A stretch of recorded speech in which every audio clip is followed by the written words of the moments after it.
Okay, good morning, Shalom Aleichem. Welcome back. Torah to go, Divrei Torah on Parshas Behar.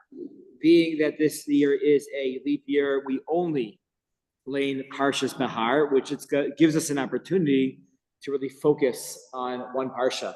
Someone gave me a gift this week, a little sefer. It's little just in size, but it's powerful. It's a mini sefer that was given to Chayalim. And it's 6 Divrei Torah on every Parsha. Why? Every day they learn one new thing. So one day is halacha, one day is machshava, one day is musar, one day is chasidus. And this way it's like a limud daily yom, right? Every day something different on the Parsha. So I opened it up. I'm like, oh, maybe I got Vayikra. So it's only 2 weeks left of Vayikra. But on Bahar, it's like mainly, it's lopsided. It's mainly on Bechukosai and less on Bahar. So this gives us an opportunity to really focus on Bahar. It's a very small parsha. We have a bar mitzvah and shul Shabbos, so you could say that he, hit the bar mitzvah lottery. 57 psukim. My brother-in-law's bar mitzvah parsha is also Bahar. 57 psukim. Baruch Hashem, but there's so much here to look into. V'yidaber Hashem el Moshe b'Har Sinai lemor. Right? Hashem speaks to Moshe at Har Sinai and tells him, Daber el b'nei Yisrael v'amarta aleim, speak to the Jewish people.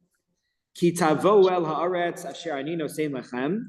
When you go into the land that I will give you, to Eretz Israel, v'shavsa haaretz Shabbat lashem. The land itself shall rest. It shall be a Shabbos for the land. This, of course, is the mitzvah of Shemitah, right? This is the mitzvah of Shemitah, which is how our Parsha begins. Most of the laws of Shemitah are learned out in the beginning of Parshas Bahar, followed by the halachos of Yovel, then followed by other halachos related to interpersonal monetary issues. For example, tzedakah, the mitzvah of giving loans, the issur, the prohibition of ona'ah, of not people overcharging people, price gouging. And once we get into coming off the holiday Pesach, like Sharon just said, then you have ona'as devarim, not speaking appropriately to your friends and neighbors, not making fun of, right? Bullying, and we'll discuss how all these things are related. But we can't go past the first Rashi. It's like almost like a chiyuv, that when you're learning Parshas Bahar, we have to review the first Rashi and give our own interpretation as to what Rashi says. Rashi writes here, Bahar Sinai. Why in the world do we need to know that this mitzvah was taught at Har Sinai? Isn't it that all the mitzvahs were taught at Har Sinai? Ma inyan shmita etzel Har Sinai. How do we say that in English? What's the price of tea in China? Okay, Rabbi J.J. Schachter said one time he turned on the TV in Israel, and I guess Kojak was on. It's before my time, and they had Hebrew subtitles for the English shows, and one guy in the show said, "What's the price of tea in China?" And what does it have to do? Thank you. I don't know. What does it have to do with the price of tea in China? And in the bottom, in the Hebrew translation, the subtitles were, you watch that episode, Ma inyan shmita etzel Har Sinai, right? So that's the translation. Okay, maybe it's on Netflix. I don't know. Who knows? So Rashi says, V'halo kol mitzvos namru b'Sinai. Aren't all the mitzvos taught by Sinai? So says Rashi, Ela mashmita namru chaloseha upratuseha v'dikdukeha misina. Just like Shemitah, we're going to learn all of the general principles and the specifics from Sinai, right, in this parsha. So too, all mitzvos and their details and their principles are all learned out, are all taught to Moshe at Har Sinai. Thank you so much. Now, that's Rashi. What is the deeper message here? Why the Shemitah, right? Because Rashi's not really telling us much. Because then, okay, thank you. But why Shemitah? I don't know, why not the Parshas Moedim? Last week we learned all the details about the mitzvahs of the Yom Tovim. We learned that all the details about the laws of the Tumas Kohanim and who's a Kohen, who can't be a Kohen, Kohanim that have certain defects can or can't serve. Why does this mitzvah of Shemitah get the schus to be the paradigm that Kolosehav Dukah B'Sinai Af Kol mitzvahs? Why this one? What? It's a parallel to Shabbos.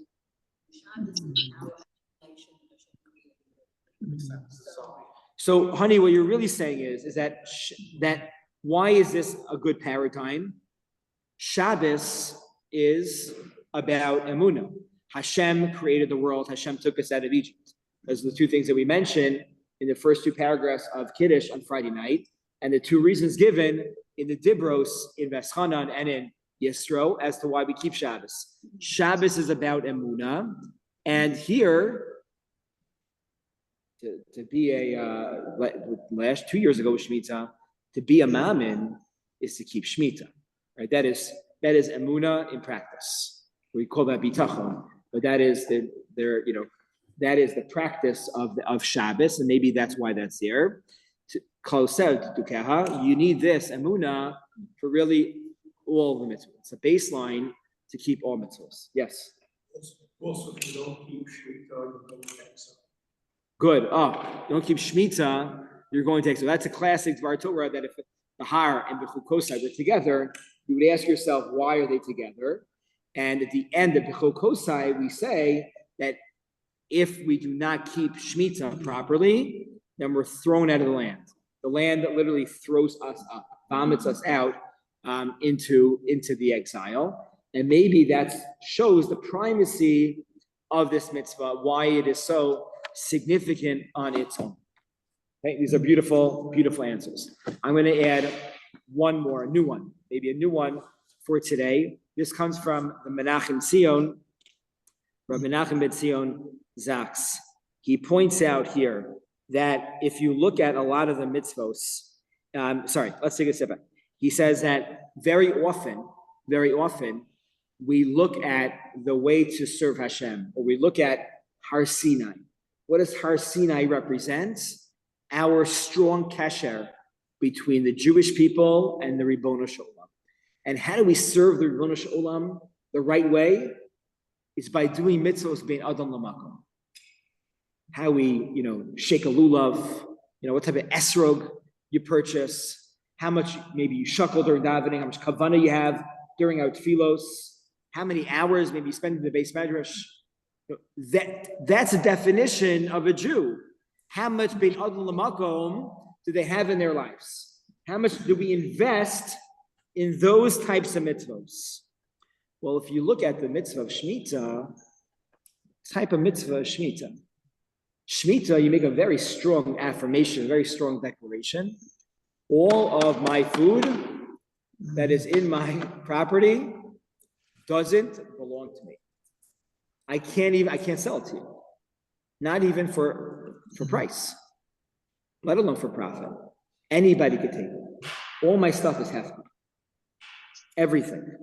And he says that the mitzvah of Shemitah on its own really serves to make all the Jewish people on the same level. All on the same level. It's like the great equalizer of the mitzvahs. And maybe that really brings us back to Har Sinai. Now, there's a lot of parallels between Shabbos and Shemitah, obviously the language itself, but maybe that really brings us back to Har Sinai. Because at Har Sinai, what were we? Vayichan Sham Yisrael K'neged Har. Ki ish echad v'lev echad.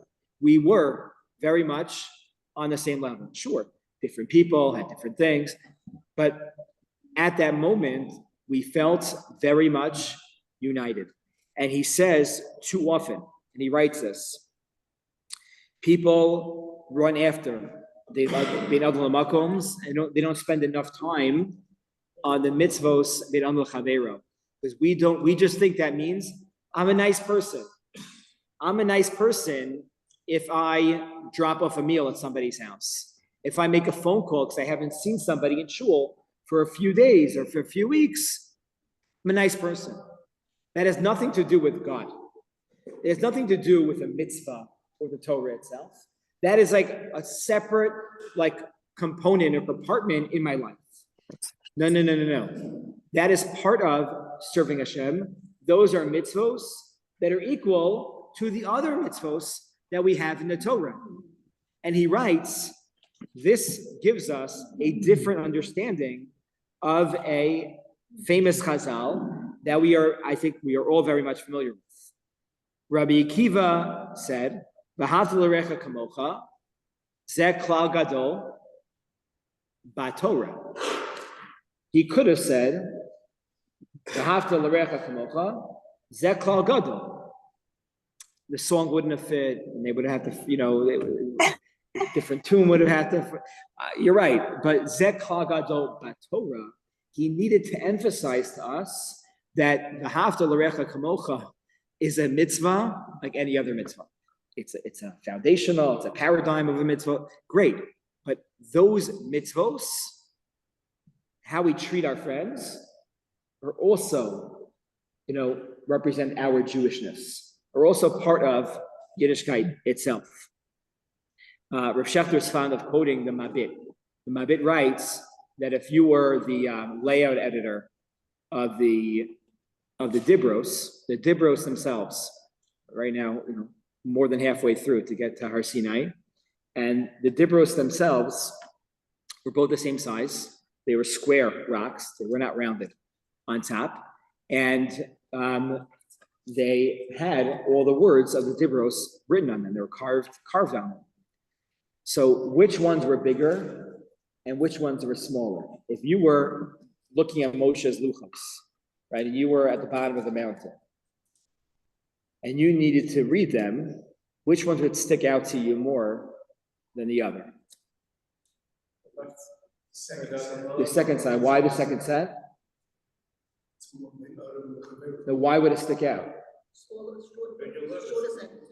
Sure, the letters would be bigger on them. The first ones had a lot more words, so they were smaller. The second ones were bigger by definition. You could make the font a little bit bigger, so all of us don't need to, squint in and read what's on them. And he says that was purposeful, because too often the Mabit says that people say, what does it mean to be a religious Jew? It means to keep the first set of luchos. The second set of luchos is for somebody else. That's not, no. But the Bein Adam Chaveros are very much part of Judaism. They define you as a Jew, right? They both sets together define us as a Jew. Rabbi, yeah. I think also what you said, like visually in terms of the font and all that, it in a lot of ways it's harder to do the mitzvot ben adam la'adam, because yes, we can believe the Kadosh Baruch Hu talks to us and hears us and all that, but our daily interactions are with human beings who have so many more variables, I believe, than the Kadosh Baruch Hu, and our own personal feelings get involved with the personal feelings of other people. In a lot of ways, it really is harder to love and follow mitzvahs that interact with fellow man, and that makes sense that those would be in larger fonts, less words, but more like in your face. That's just my opinion. So you're saying it should be more in your face. Why? Because in some respects, it's much harder to interact in a nice way with your human. When you're dealing with another human being who has their own opinions and their own way of life, it becomes much harder. Yeah, that's a great point. It's a very, very good point. Yeah, 100%.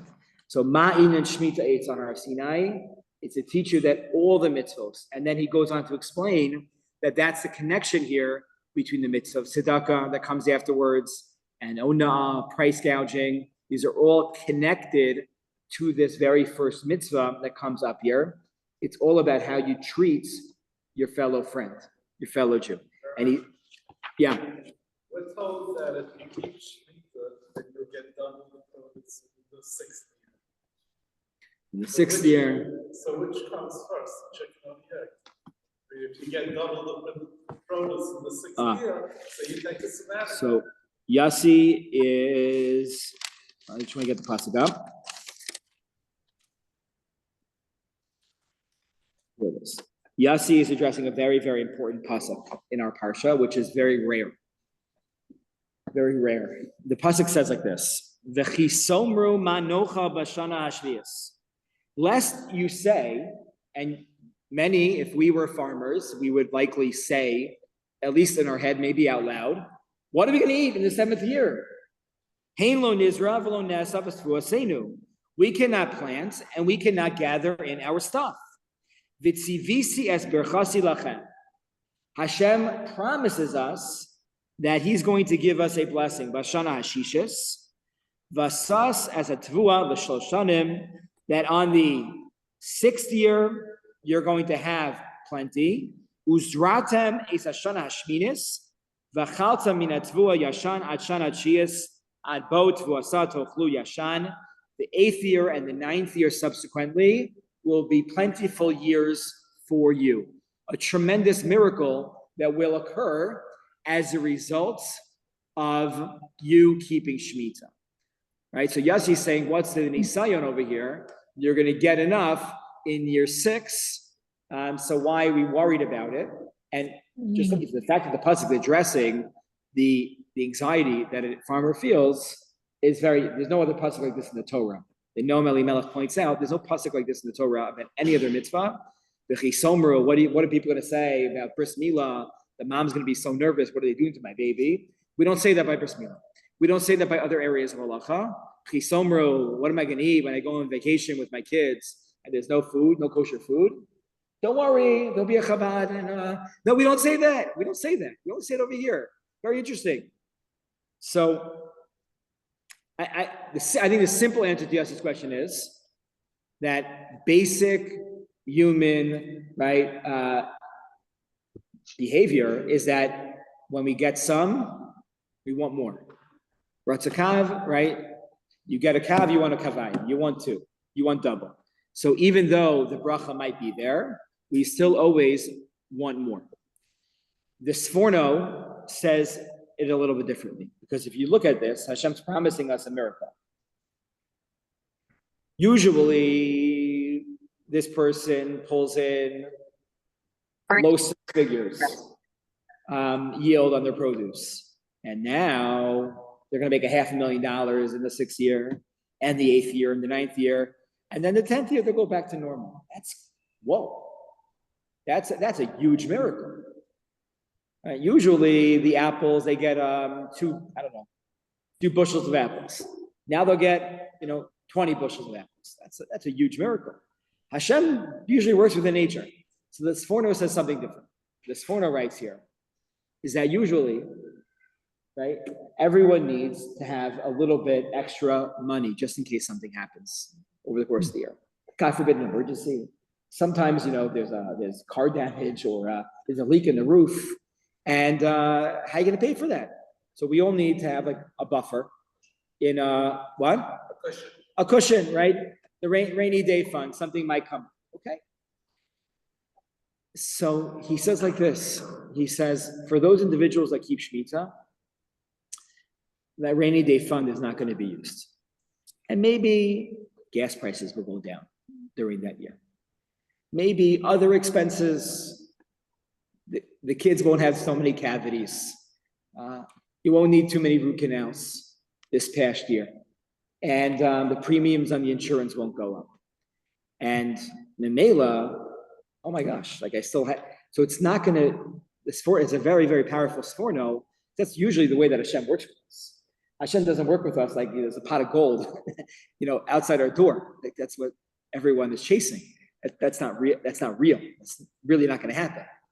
But what could happen is those things. And we live in the past, 6-7 years, we see this up and down. Unfortunately, too many times it's too up and not down. But these things like sometimes change on a whim. Look at the egg prices, for example, as a good example. So that's what's going to happen during those years, and people are not going to pay attention to it. It's easy to like oversee this and play this into not my adherence and observance of Shemitah, but this is really happening. You know why? This is happening because this is the way the world works. This is inflation. This is how economy works, and that's why it's happening. It's easy for someone to ignore. Okay, great question. Okay, let's go on. Moshe Feinstein, that's how has a different approach to this question. By Daber Hashem Moshe Behar Sinai Lemor. He writes that there were certain mitzvos that we actually got before Sinai. We got the mitzvah of Bris Milah before Sinai. We even got the mitzvah of Shabbos and Kibbut Avaim before Sinai.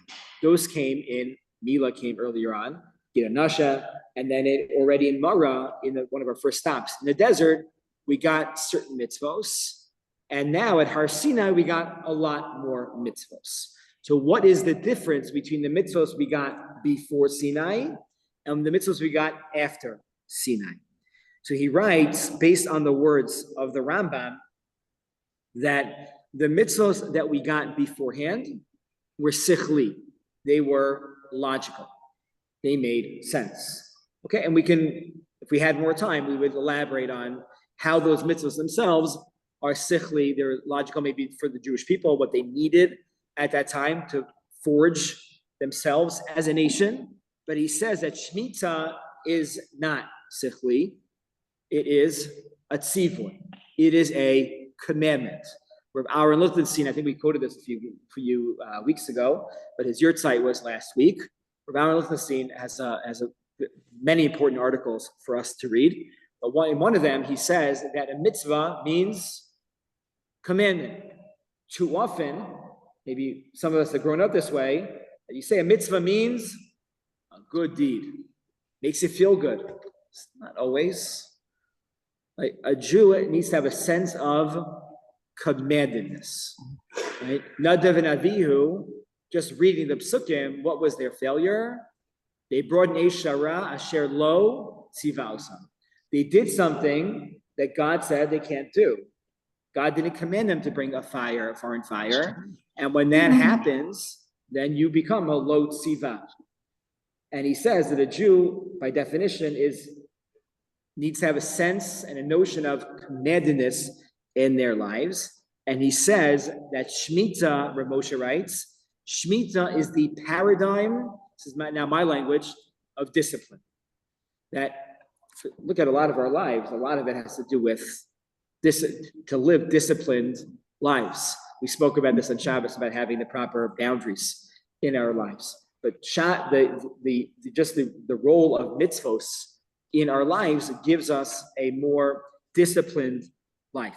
And he says that this plays itself out in Shemitah in so many different ways. If you were a farmer, you'd be so drawn to try to, maybe I'll just water this a little bit, or maybe I'll sell this on the side.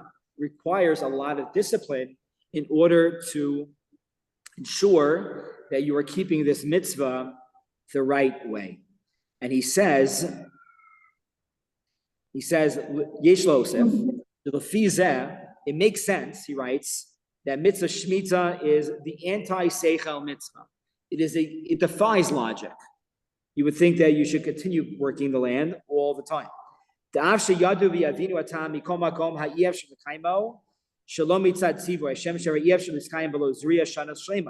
You would think that I worked my whole life in this field.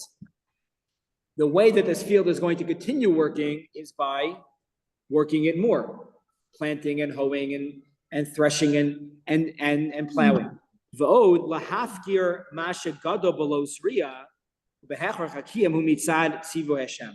There's an additional isser, which is that if things grow, called tzvichen, if things grow without me planting them, which happens from year to year. I just started, I planted flowers in my front yard.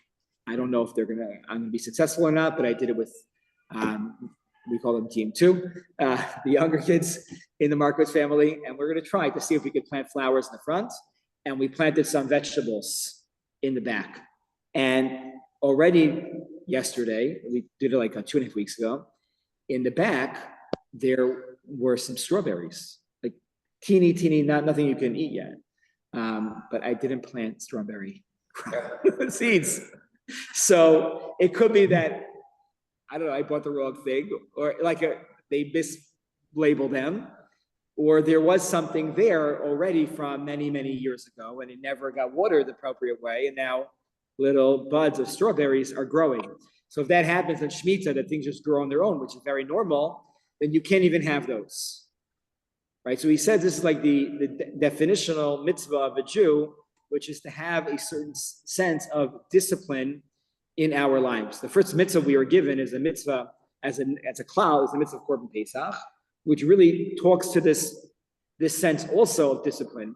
There's a lot of details regarding the mitzvah of Korban Pesach. It's not only you got to cook it this way and you can't cook it that way. Actually, you can't cook it, you have to roast it. And even when you finish it, you can't break the bones. And you have to eat all of it at night, and you can't consume it after chatzos. There's a lot of halachos, because to be, right, fully observant Jew is to live with this sense of commandedness, discipline in our lives. Okay, that is thought number 2, right? 2 answers to the question as to why it is that Shemitah becomes a paradigm of all mitzvos that were taught at Har Sinai.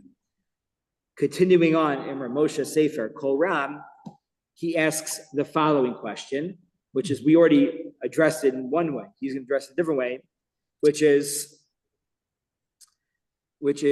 why do we have the mitzvah of ona'ah in our parsha? For those learning Daf Yomi just a few weeks ago, is almost an entire parak in Shas dealing with ona'ah, which is price gouging, right?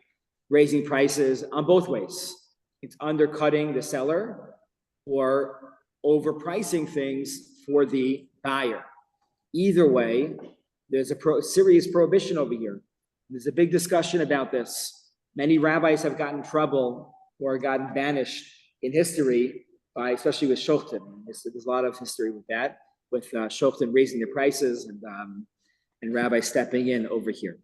But he says he wants to know, how is this related to everything else in the parsha? We go from Shemitah to Yovel, good, that makes a lot of sense, to talking about the Isser of Ona'ah. How does this belong over here? So he makes the following very beautiful suggestion. Anyone want to make a suggestion? What does Ona'ah have to do with Shemitah v'Yovel?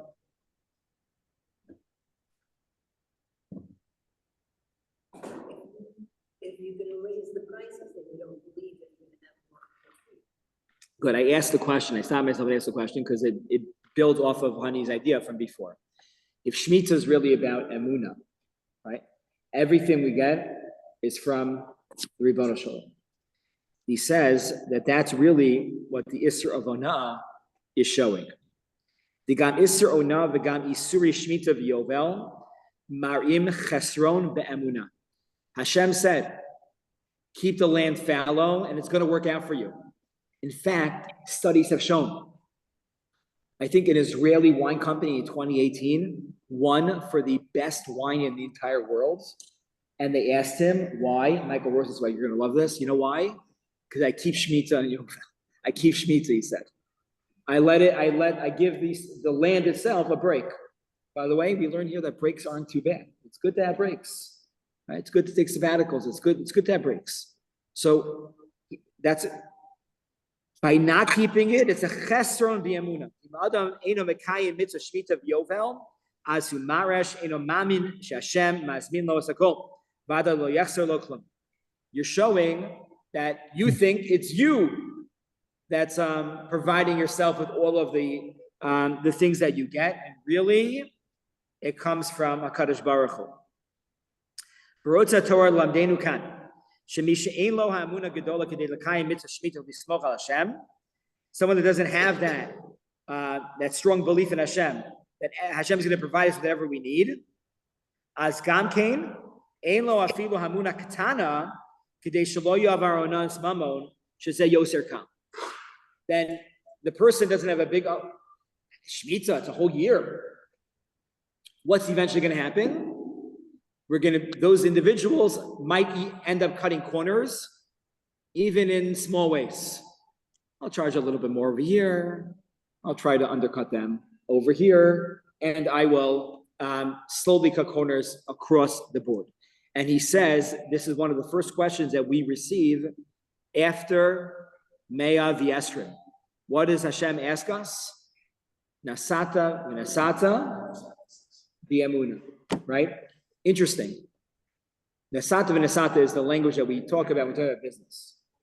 If it's just about doing it truthfully, Nasata V'Nasata, Be'emes V'Sheker, Be'emes, right? It just, were you honest? This is going, where Moshe suggests, it's not just asking about honesty, but did we keep our business faithfully, with a sense of emuna that everything comes from HaKadosh Baruch Hu. L'chor tzarich bir, ma shayach inyan masa u'matan lemuna. Ela muchach mizeh, we see from here, she'im ha'adam eino noe karai b'nogei l'dinei mamanos, zemara chesron b'emunaso. Right, if one is not careful with their, dinei mamanos, how they treat money, then that shows a lack in their emuna. And then he continues and says, that's why, what's the next halacha after onas mamon? It's onas dvarim. Onas dvarim is making fun of other people, putting people down to make yourself feel good. And he said it's the same idea. Not everybody is created the same. Is that rain? I think Yes. Google weather said a little bit, we say a few drops. What? Light rain. That's definitely not light rain if we're hearing it over here. Light rain. Oh, yeah. You need a patio umbrella for this one. That's what it sounds like based on yesterday's. So he says that somebody that puts down their friend also can be lacking in emuna. Self-esteem comes from the same point, right? It's a similar idea. I need to knock you down to make myself feel good. It's not believing in yourself, not believing that Hashem gave you everything that you need to be successful. So what do? We push her down. We push him down in order to be successful on our own. Yeah. Also, we said, if you don't keep into yoga properly, be to the other. Yeah, no, it's a succession. The big jump in Amuna, and then even smaller things won't do either. So that is thought number 3, how Onah fits into this picture. We conclude today with 2 thoughts from the Meshech Chachma, Rabbi Simcha Devinsk. The Rabbi Simcha quotes here, I would say, a more obscure halacha. The Torah tells us the following. So when it comes to Yovel, if you sell your house in the middle of the Yovel cycle, then what happens when Yovel comes through? Everything goes back. It goes back, Ish elachuzaso yashuvu. Everything goes back to the original ancestral land. Except, there's exceptions to this rule. Here is one exception.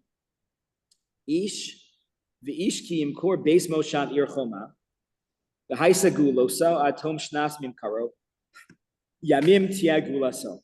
The halacha is, this is kafei chavtas, that if a person sells their house in a walled city that was walled from the times of Yeshua ben Nun, this halacha doesn't just apply to the Shushan Purim, it applies here too, then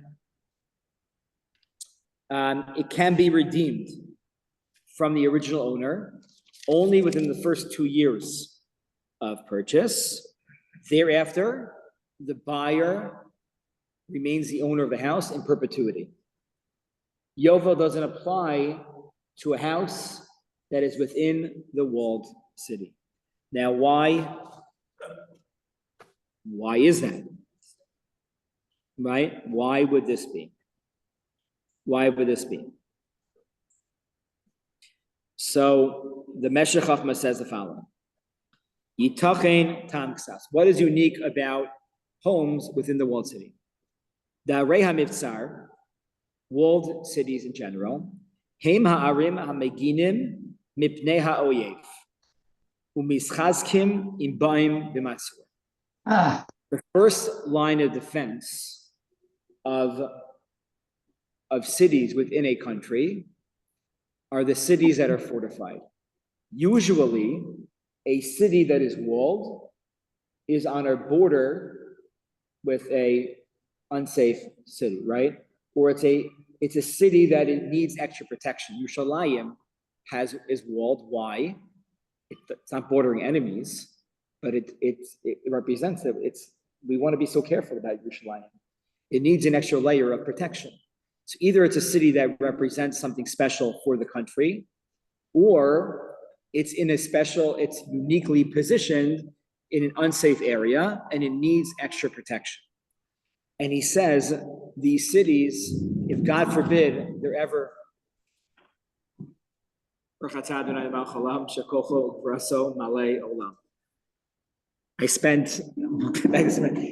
spent one summer, some summers like rains like crazy in camps, and you're like, why am I paying all this money for my kids to be in the rain all summer? It's worth it. But one summer we were in camp with Sora. I spent 3 summers there. Right after we got engaged, we went there. Then 2 years when we were first married, and I had a special course to learn with Rabbi Newberger every morning. And one summer it was terrible rain. So I learned all the halachos of thunder and lightning just by watching him. So even while we were learning B'chavrusa, he stopped learning, which is not so simple. And then he stopped and we got up, said the bracha, and then we would continue learning. Okay, so he says that these cities are very, very special and they need extra fortification. And if ownership is going to be transferred like every 5 minutes, then the people can't talk and communicate one to the other. So you need trust, and trust takes time. So if somebody sells that house, after 2 years, if they don't want to buy it back, it's done. Because we need the people in those cities to know each other really well, to work together just in case there is a war.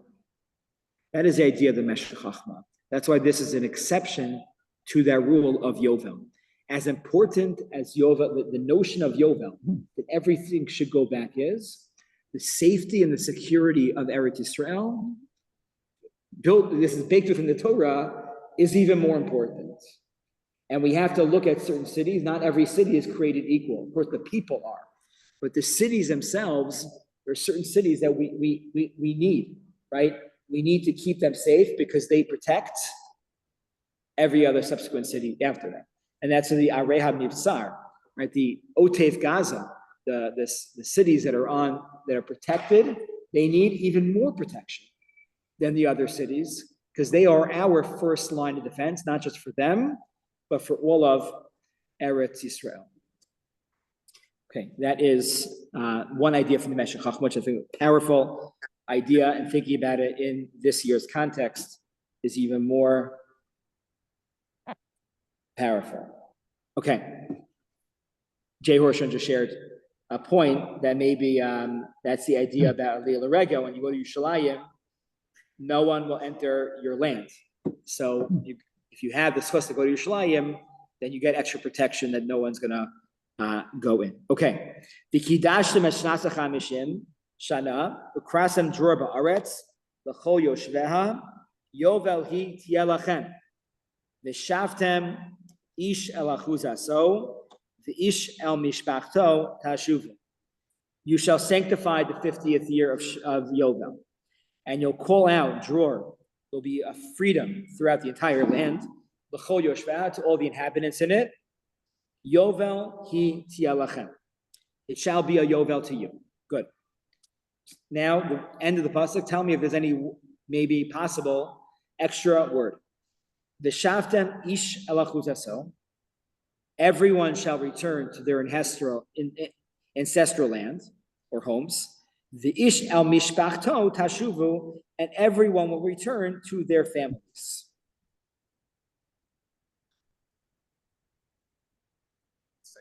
Seems to be the same thing. Everyone should return to their original properties, original locations, and everyone should return to their families. Pasha, yeah? What do you mean? So therefore, that's what it's mentioning here. And Eved Ivri goes back to his mishpacha even during a Yovel and not a year. Okay, I think maybe it's a good possibility over here. The Meshech Chachma says something different than Yosef. He says the following: what happens? 50 years, families can easily drift apart. And you could be living over here, they could be living in the south and the north. Maybe they're not even talking to each other. It's secondary benefits to Yovel is that families could come back together. And maybe that forces conversations to happen that maybe wouldn't have happened if they weren't forced to move back together. They can't live in their home because their home is gone, unless I guess they bought a house within a walled city. So they have to go back to their ancestral property. Now what's going to happen? So we look at Yovel as like this global idea that everyone's going back. All the Avadim are going free. Everything returns back, which is true. But there's something very basic here. Very basic is the mishpacha can be reunited, and how important that is. How important that is for mishpachos to get reunited. The basic, most important form of Jewish education hasn't changed. In all of our 3,500 year history is the Jewish family. That is the most important thing, and that's really at the crux. It's not just an extra word here, but it's really teaching us something so integral to Klal Yisrael is the importance and the primacy of the mishpacha, of the home, of the bayis here in even in the mitzvah of Yovel. So just to review, we had two ideas about why is. Sorry, question? We had two ideas about why is Shemitah the paradigm of all mitzvos given to Sinai, Moshe Feinstein, and from the Menachem Sion. Then we discussed Ona'ah. Why is Ona'ah's mammon, price gouging, why is that in this parsha? What is that doing here? We discussed the notion of Emunah, how that plays itself out in all the areas in our parsha. Then two thoughts from the Meshech Chachma. One, why is a Moshav Ir Choma, a house within a walled city, why is that an exception to the rule of Yovel? And what is unique about the phraseology of Ish Amishpachto Tashuvu in the concept of Yovel? Wish everybody a wonderful Shabbos. Looking forward really to amazing Shabbos. Thank you.